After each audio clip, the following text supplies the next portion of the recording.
Tsambano. Meu nome é Marina Alves, eu faço parte da organização do BL, e hoje a gente vai resolver um problema provavelmente composto por Itanti para a Olimpíada de Linguística do Reino Unido, que trata justamente do dialeto Harha do mongol. Esse problema fornece pra gente a forma singular de várias palavras em mongol, acompanhada das formas plural, diretiva, a pronúncia no singular e a tradução para o português.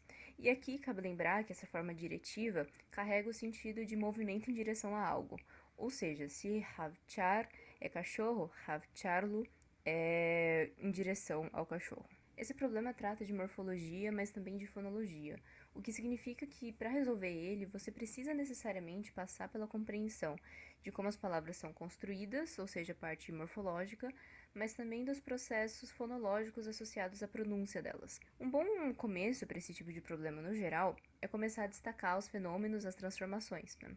E no nosso caso específico, a gente pode fazer isso comparando as colunas. Então, comparando a primeira com a segunda coluna, a gente percebe que algumas poucas palavras, quando vão passar do singular para o plural, tem essa partícula nar acrescentada a ela. Mas, de modo geral, a maioria delas ou recebe essa terminação ud ou a terminação ud. Não sei falar mongol de Halha, então já peço desculpa por pronúncias equivocadas. E a terceira coisa que a gente percebe é que algumas palavras têm essa letrinha com som de ch acrescentada antes do ud ou do od. Passando para a coluna do diretivo, a gente percebe que a gente ainda tem essa alternância entre palavras que têm acréscimos com u e palavras que têm acréscimos com o, ou seja, u com ou sem trema, né? E que essa escolha é completamente coerente com a forma plural dessa mesma palavra, ou seja, uma palavra que no plural foi acrescentada com U sem trema, né? No diretivo também vai ter um U sem trema. Além disso, a gente percebe que as palavras que tiveram essa partícula nar acrescentadas não tem mais nada de diferente em relação às outras, elas se comportam na forma diretiva exatamente do mesmo jeito que as outras. Finalmente, a gente descobre que antes desse U, seja com ou sem trema, no diretivo todas as palavras têm alguma consoante acrescentada, ou L ou R, que a gente ainda não entendeu qual que é o padrão. Então, tendo finalizado essa parte da preparação do problema, a gente consegue passar para a fase de relacionar e interpretar os fenômenos que a gente encontrou. Então, começando pela coluna do plural, a gente tinha notado que algumas palavras têm esse ch acrescentado, né? E não é muito difícil a gente perceber que são justamente as palavras que terminam com vogal. Então, no caso, denlu termina com u e nogu, que termina com U também. Então a gente consegue entender que as palavras terminadas em vogal têm esse ch acrescentado. E é razoável assumir que isso acontece justamente para evitar um encavalamento muito grande de vogais. Então, por exemplo, no caso do denlu no plural, se a gente não tivesse colocado esse ch, ficaria algo como denlu, o que é meio estranho. Agora a gente pode tentar entender como usar esse nar. À primeira vista, a gente poderia tentar explicar isso de maneira puramente morfológica, ou seja, a gente bate o olho nesse manglar e entende, bom, mangar termina com ar, então talvez esse acréscimo desse nar seja uma maneira de tentar manter certa harmonia, mas isso não faria o menor sentido, porque havchar também termina com ar e não acontece a mesma coisa. A gente poderia também tentar explicar isso com base em sílabas tônicas ou algo relacionado à pronúncia.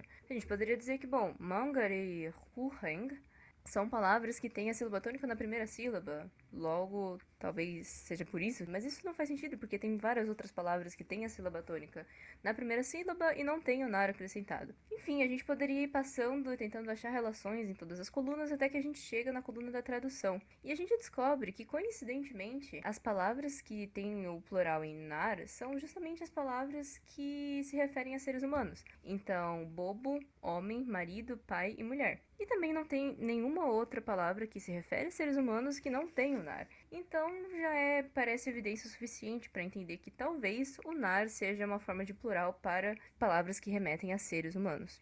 Essa excepcionalidade em certas categorias gramaticais, em palavras que se referem a seres humanos, a pessoas ou algum tipo de ser vivo, é algo muito comum em línguas no geral. Então, se você estiver resolvendo problemas de linguística, pode ficar sempre atento.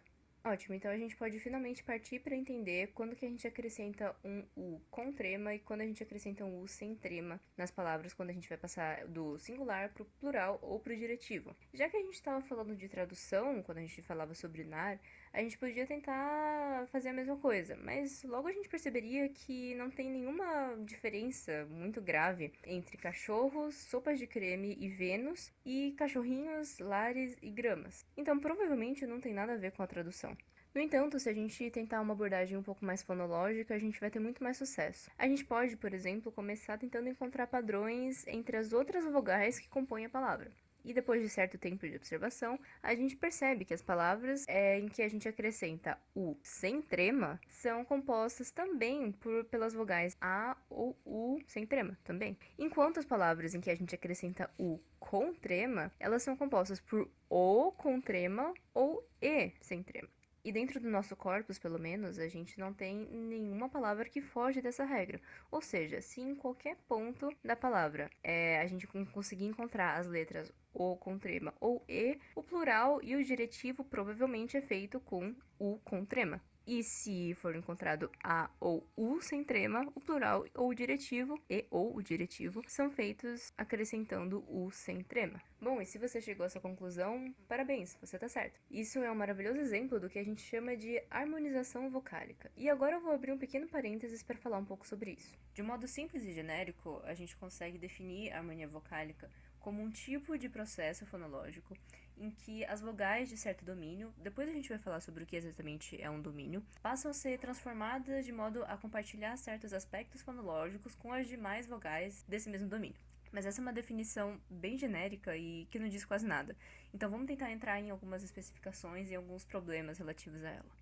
Bom, então de início, qual exatamente é o domínio da harmonia vocálica? É um pouco absurdo para a gente imaginar que a harmonização vocálica possa acontecer uma vez só em um parágrafo inteiro, ou seja, que todas as vogais de um parágrafo inteiro tenham que harmonizar. Então a gente provavelmente tem que procurar unidades menores. A gente costuma dizer que o domínio da harmonia vocálica é a palavra, mas o que é palavra?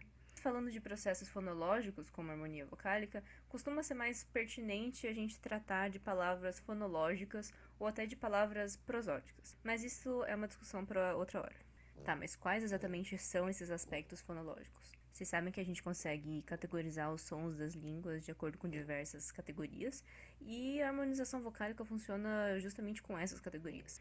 Então, a harmonização vocálica ou as harmonizações vocálicas podem obedecer à posterioridade dos sons, ou seja, se eles são feitos mais para frente da boca ou mais para trás da boca, ao arredondamento dos lábios, ou seja, se os sons são feitos com os lábios fechados em biquinho ou não, à altura das vogais, ou seja, se a nossa língua fica mais perto ou mais longe do céu da boca, conforme a gente faz essas vogais, a nasalização, ou seja, se os sons são nasais ou não, e um dos mais interessantes de todos, há esse tal de ATR, ou seja, a raiz da língua adiantada, que a gente vai falar daqui a pouquinho. Bom, e a harmonia vocálica é um tipo de transformação que a gente costuma chamar de transformação de longo alcance. O que quer dizer que ela pode influenciar vários sons que não necessariamente são imediatamente adjacentes. No nosso caso do mongol, por exemplo, a gente já viu vários exemplos de harmonia que acontece entre vogais que estão relativamente distantes. Isso acontece porque esse é um tipo de transformação em cadeia, o que nos leva a pensar no nosso último parâmetro a ser analisado, que é qual exatamente é o gatilho para esse dominó de harmonias vocálicas. A gente costuma separar dois casos, que são basicamente os casos em que o que controla a harmonia vocálica, ou seja, o ponto de partida para a harmonia vocálica, são as vogais que estão na raiz da palavra, e o caso do mongol é muito exemplar disso. O que determina as vogais dos afixos para o plural e para o diretivo são as vogais do singular, né? Que eu. Mas também existe um caso carinhosamente apelidado de sistemas dominante recessivo. O que determina, na verdade, é um traço fonológico específico que pode estar na raiz ou no próprio afixo. Agora vamos para alguns exemplos. Uma língua muito conhecida que harmoniza palatalmente, ou seja, em relação à posterioridade, é o finlandês. No finlandês, idealmente, todas as vogais de uma palavra ou são anteriores ou posteriores. Agora falando de arredondamento, a gente tem o caso exemplar da língua turca, que não só harmoniza de acordo com a posterioridade, mas também de acordo com o arredondamento dos lábios.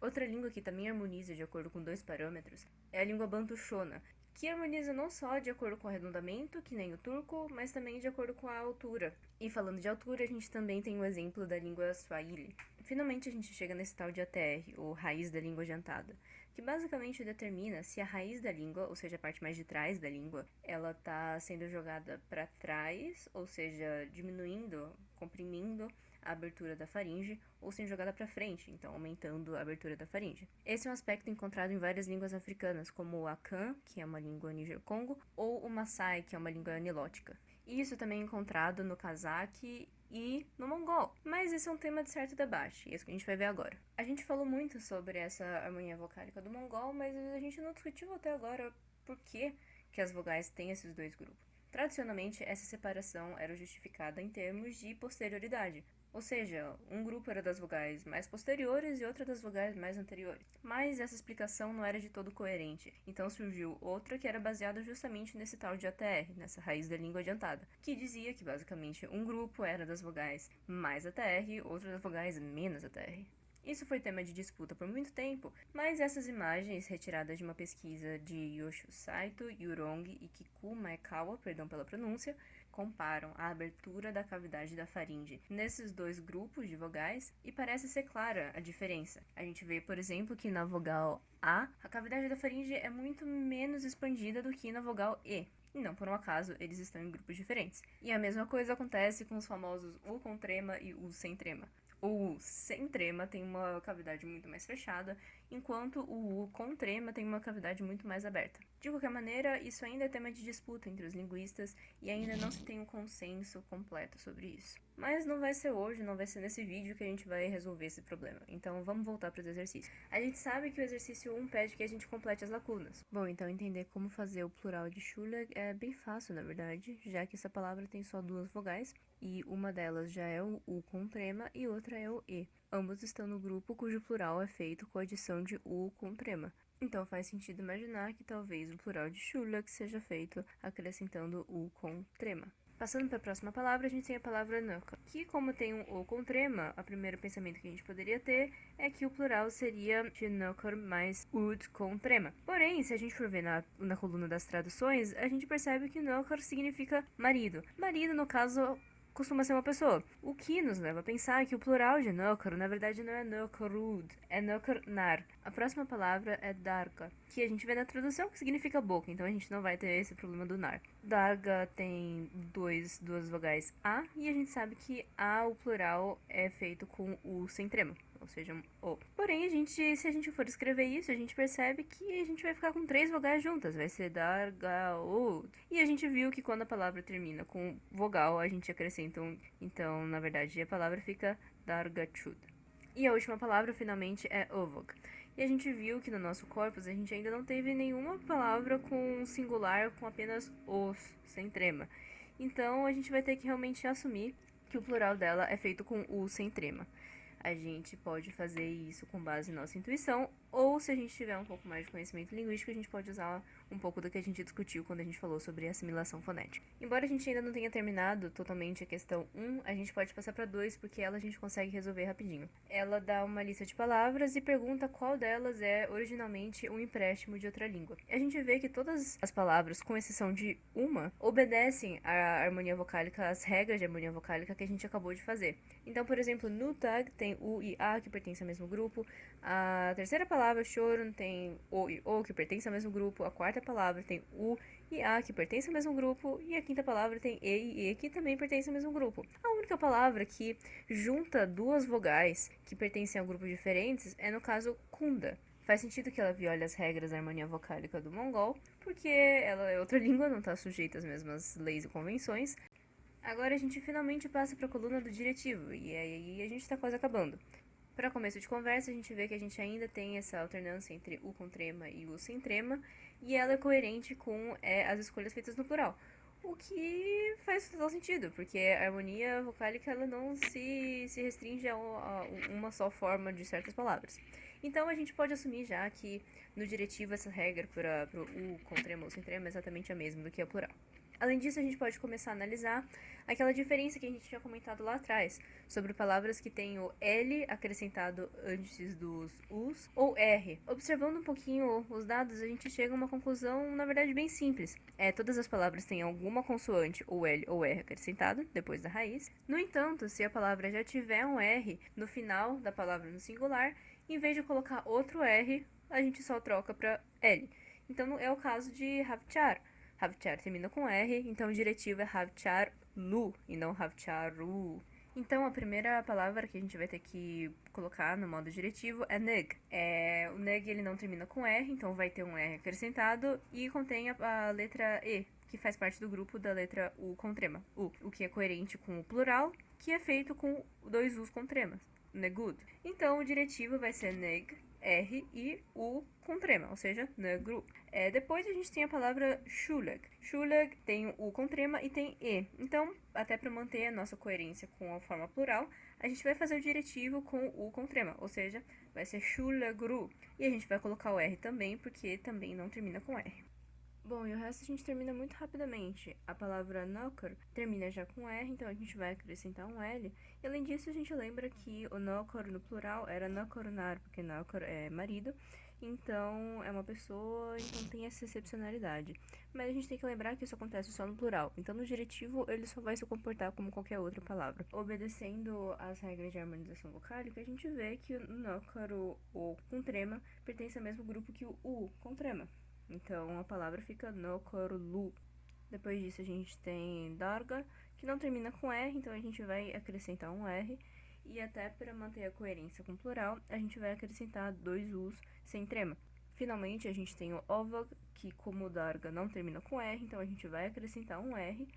E contém só as vogais O e O, que pertencem ao mesmo grupo que o U sem trema. Ou seja, o diretivo vai ser ovogro.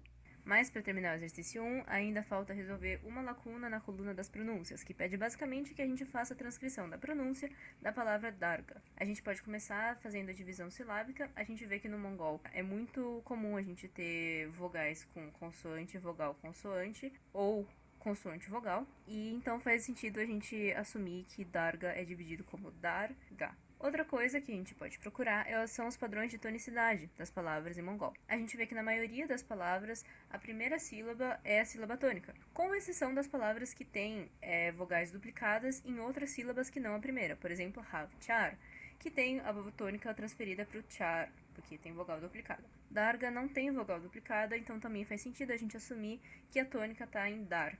Mas tem um último detalhe que a gente pode passar desapercebido muito fácil, mas na verdade é um dos pontos mais importantes desse problema.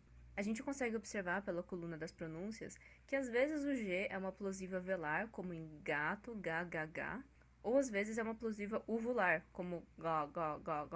Às vezes a gente consegue chegar nas respostas certas pelos jeitos errados, e esse infelizmente é um desses casos. No nosso corpus, todas as vezes em que o G ele tá em posição de ataque silábico, ou seja, no começo da sílaba, ele tá com uma plosiva uvular, ou seja, ele tá como gó.